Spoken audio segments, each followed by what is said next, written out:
Всем привет, қыздар. Егер де күйеулерің немесе жігіттеріңнің қайда жүргенін оған білдірмей біліп жүргілерің келсе, мына лайфхакты қолданыңдар. Вот, бірінші бізге керек екі телефон, екеуі де iPhone болуы міндетті. Яғни оның ішінде локатор деген приложение бар, егер білсеңдер.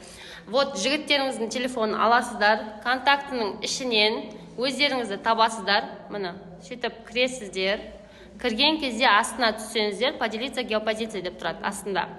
Соны басамыз и поделиться бессрочно деген басамыз. Так, уже. Содан кейін өздеріңіздің телефондарыңызды ашасыздар.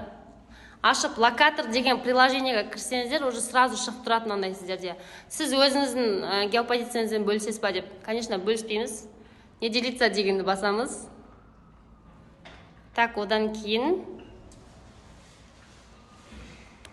вот, уже сразу шығып тұрады, көрдіңіздер ме локаторда.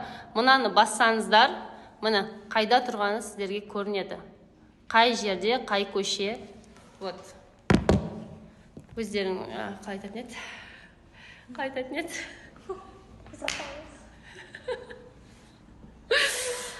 Короче, тиімді болса лайк басып кетіңдер. Сосын сөйтіп жігіттердің біліп жүрген қақта екен айтпай.